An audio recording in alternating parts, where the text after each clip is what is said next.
Picture this. The year is 480 BC. The largest army ever assembled in the ancient world is marching toward Greece. Xerxes, king of Persia, has spent 4 years preparing this invasion.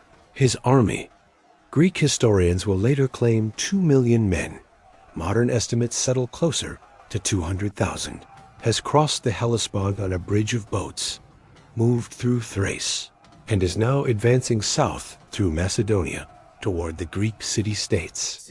Nothing in its path has survived intact. Cities have surrendered or been destroyed. Smaller kingdoms have simply stepped aside.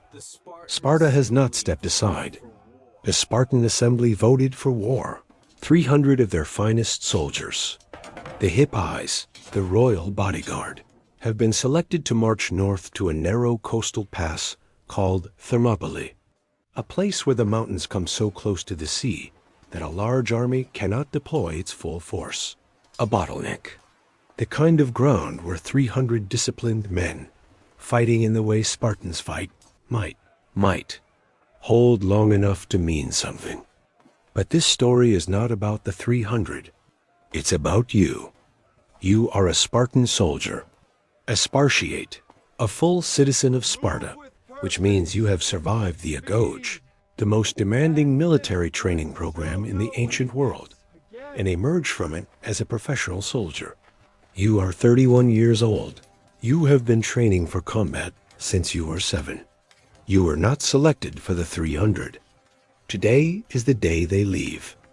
Using Herodotus, Plutarch, Thucydides, and modern archaeological evidence from Laconia, we've reconstructed what 24 hours as a Spartan soldier looked like on the day the 300 marched to Thermopylae. Not the battle.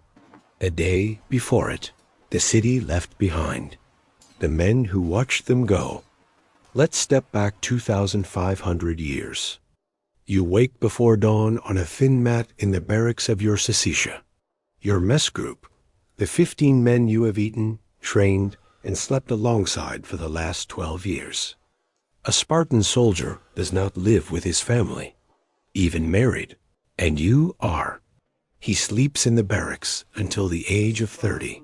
You crossed that threshold 8 months ago. It still feels temporary.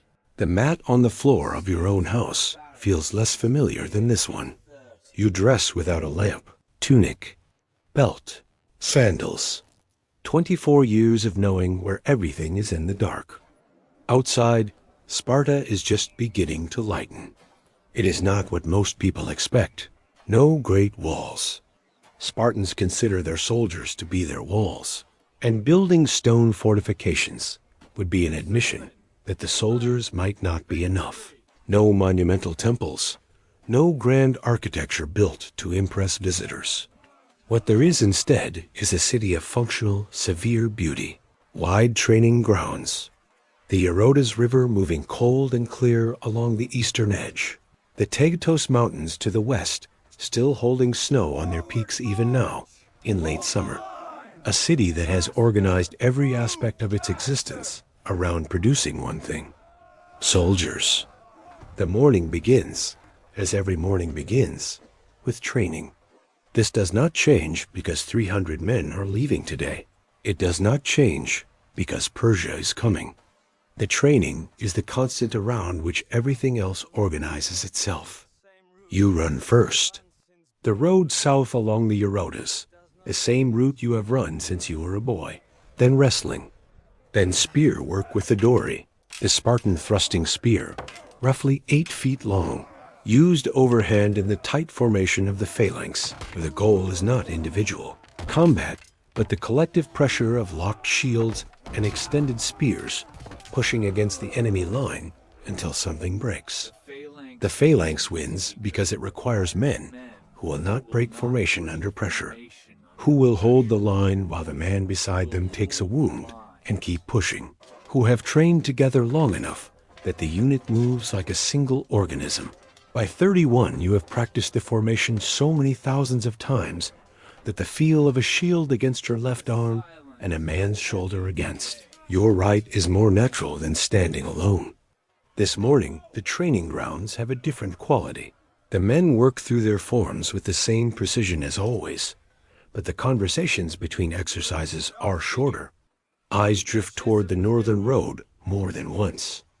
By mid-morning, the 300 are assembling near the sanctuary of Athena. You are not supposed to watch. There is no official ceremony. Spartan departures are not celebrated with speeches and garlands, because celebration implies the outcome is uncertain, and Spartans do not publicly acknowledge uncertainty. The king marches. The men march. The city continues. But you watch anyway. Everyone does, from doorways and from the edges of the training grounds, in the particular Spartan way of watching that involves standing still and giving nothing away on your face. King Leonidas moves through the assembly. He is 60 years old, which in Sparta is not a liability.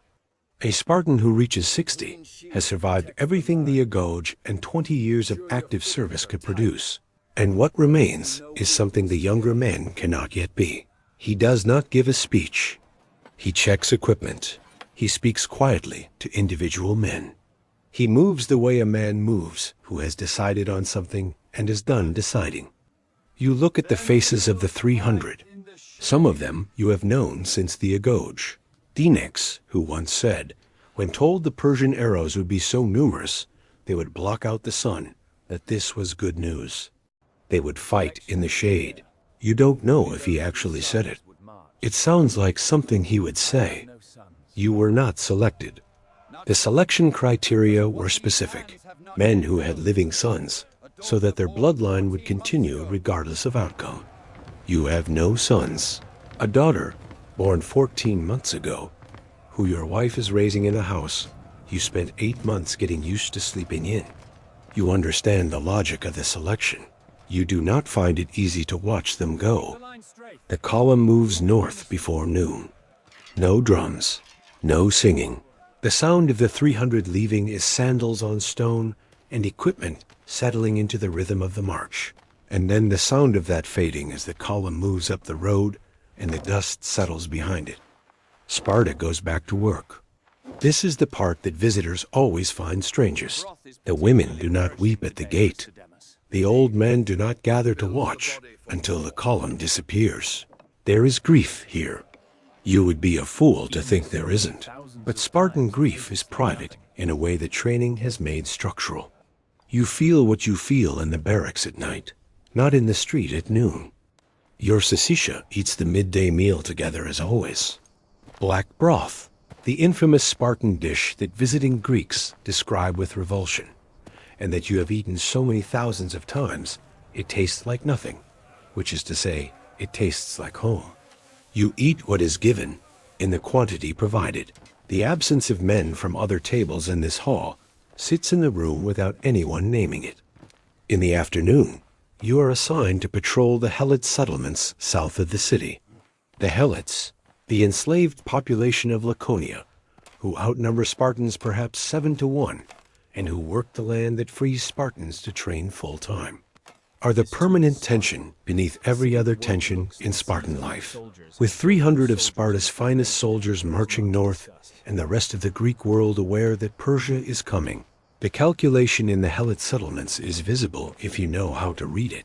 Not open defiance. Not yet, but a quality of watching, of waiting. You walk the southern roads in the afternoon heat, and the Helots work the fields, and you patrol the roads and both sides. Understand the arrangement without saying anything about it. This too is Sparta. The city the world looks at and sees only soldiers has built those soldiers on a foundation it prefers not to discuss. By evening, you are back in the city. You go to your house. It is a short walk from the barracks, close enough that the separation between soldier and husband has always felt provisional, which it is. Gorgo is at the loom when you arrive, your daughter asleep on a mat in the corner of the single room. The house is small and clean and smells of wool and wood smoke. You sit. She brings food, the same food, more or less, that you ate at the mess hall, because Spartan domestic life does not produce elaborate cuisine. You eat together without much talk. which is not coldness. It is the particular silence of two people who have learned each other well enough that the silence holds more than most conversations. At some point, she asks what you are thinking. You tell her about the pass at Thermopylae, about the geography of it, about whether the ground is as narrow as the reports say, about what 300 men in a phalanx can hold if the ground is right and they do not break. She asks whether you think they will hold. You are quiet for a moment. Then you say, Leonidas chose men with sons. She understands what this means. She says nothing else about it. Your daughter shifts in her sleep, makes a small sound, goes still. The lamp burns low. Outside, the city is quiet in the particular Spartan way. Not silent, but purposeful in its quiet. A city that has sent part of itself north and has reorganized around the absence without stopping. You stay later than you usually do. Gorgo does not say this is unusual. She simply doesn't mention that the night is getting late. Eventually, you go back to the barracks. The mat on the floor, the dark, the sound of 14 men sleeping around you. The 5/10th space empty, because Polynikes, who sleeps closest to the door, was among the 300, and his mat is rolled and stored as if he will be back for it. Maybe he will. You do not think too long about whether he will. You close your eyes. In 3 days, the pass at Thermopylae will be held or it will not. In 3 days, the largest army in the ancient world will meet 300 Spartans and whatever allies. King Leonidas has gathered on a stretch of ground so narrow that numbers stop meaning what they usually mean. You were not chosen. You are here. These are the facts, and a Spartan does not spend the night turning facts into something softer than they are. You sleep. So that was 24 hours as a Spartan soldier on the day the 300 left for Thermopylae. Not the battle, the city behind the battle.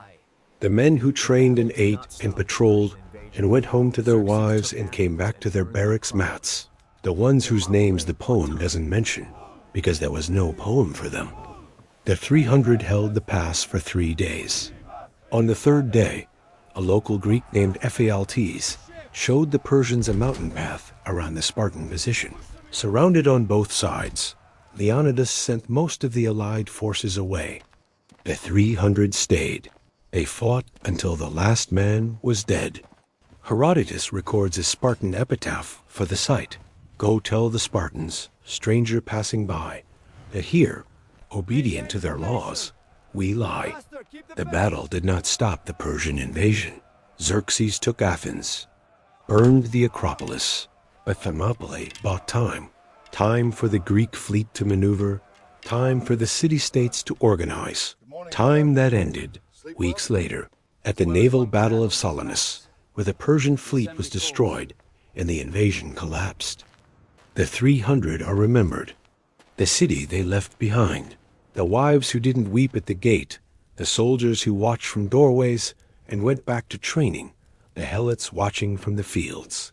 That part is harder to find in the history. But it was there. It was always there, holding together while the 300 held the pass. Thanks for watching Lives of the Ancients, bringing the world behind the famous moments to life. The ordinary days inside the extraordinary history is what this channel is built on. If this journey through ancient Sparta meant something to you, hit subscribe for more immersive history and drop a comment. What ancient soldier, citizen, priest, or ordinary person should we follow next?